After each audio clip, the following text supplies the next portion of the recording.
COVID-19 has fundamentally changed the way students learn, communicate, and seek professional opportunity. In this series, we engage the structural engineering community and seek answers to students' most pressing questions.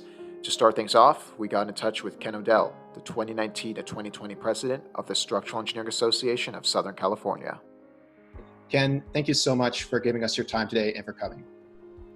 Oh, thank you, Omar. It's an honor to have the opportunity to engage. The conversations like this are important. It's critical that we continue those conversations. You are the life of the profession. Students coming out of school, young professionals already in the industry.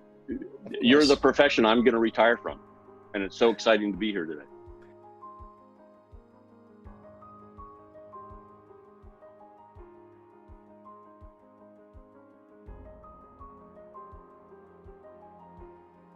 I'll use an example of our office and then anecdotal stories of sharing with colleagues.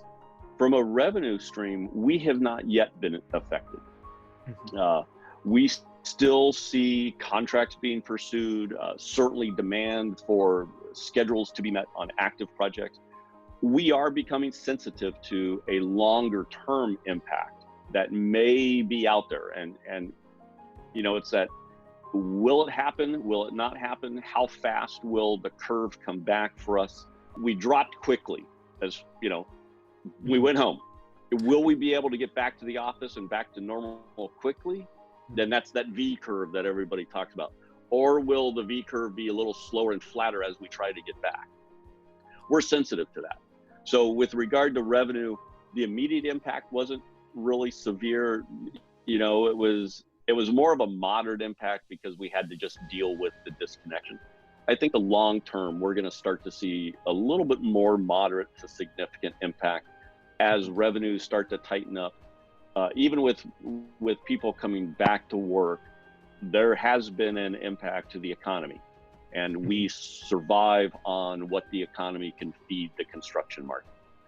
Right now, I'd say moderate, maybe a little shift, getting a little significant depending on how the recovery of the economy comes back in the next 6 to 8 months.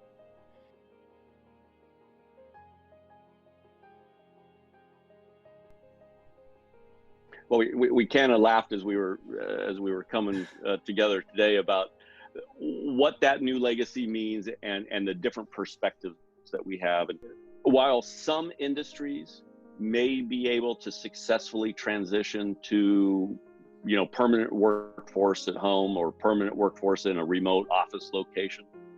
I know my family would never allow that to happen at my home. So it might be a remote workplace, but it certainly wouldn't be necessarily sitting in the same room as my daughter or my wife. That has been a whole different lesson learned by COVID-19. The legacy that we can capture as a engineering profession, it takes a lot of collaboration, and it takes a lot of interactive interplay of reading body language, understanding where conversations can go, sitting down over a table and sketching.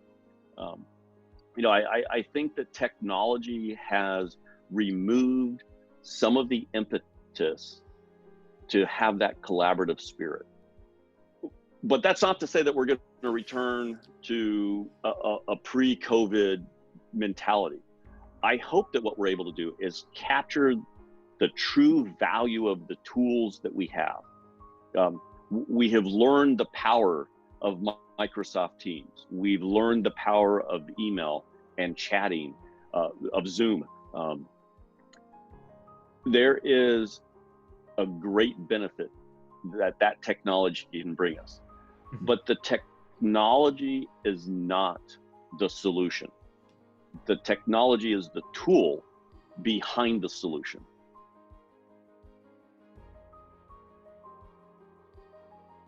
Starting kind of though with the rescinded internship or the job offer, I want to first encourage students and graduates that have had that potentially happen to you. Most important, do not take it personally. It's not a reaction of, oh, something changed and we're just not interested anymore. It's the reality of we got turned on our head. This pandemic has definitely put the industry through a change. We're going to suffer through it together. We're going to carefully monitor what's coming around in the next 6 to 8 months, 12 months from now. What is the economy going to accomplish? And actually request that instead of a June start date, keep the offer alive and see if you can just push the start date to the future. A little bit undefined, a little unknown, but I think it might be better to have a future start date than just have to go out and find start to rehire again. The best advice I got as a graduating engineer 31 years ago was know as much as you can about the other sides of our industry that you're not going to learn in your technical classes for your degree, because your degree is focused on, let's get you trained as an engineer, let's get you focused on the structural aspects. I want you to know the structural code, I want you to know AISC, I want you to know ACI, I want you to know the timber industry. Nobody teaches you about the other sides of the collaborative conversation.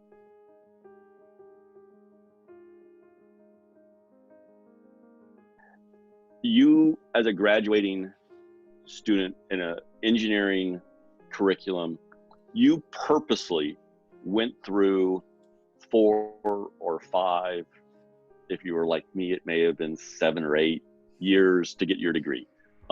You have gone through perhaps even graduate school to get the advanced degrees. You did it for a reason, not only for your own professional edification, but hopefully you're in it because you see a bigger picture as to what you can do for your community. Don't be discouraged by the fact that it's a tight market right now. I would hope, and as a leader of the industry through my role with SEAOSC, my fear is that we will lose talented, inspired people because of the discouragement of not knowing what's next. My greatest message or greatest advice is don't be discouraged enough that you pivot away from the time that you invested purposefully to get your degree. Look for the opportunity to stay in the industry, because 5 years from now, if there is nobody from this class, or if there's a very small component from this class of graduating seniors decide to leave, 5 years from now, our industry will be harmed because we won't have the ability to have the natural progression of young engineers to newly licensed engineers to newly increased credentialed as structural engineers to leaders of the firm. There will be a gap. That will be catastrophic for our industry. As a group, you're in this together. You kind of see it, you've kind of lived it. Whether you're the graduating senior today or the individual who has, 1 year behind or 1 year in advance, there is this cohort of friends, of colleagues, of peers that you're going through school with. You are going to do it together.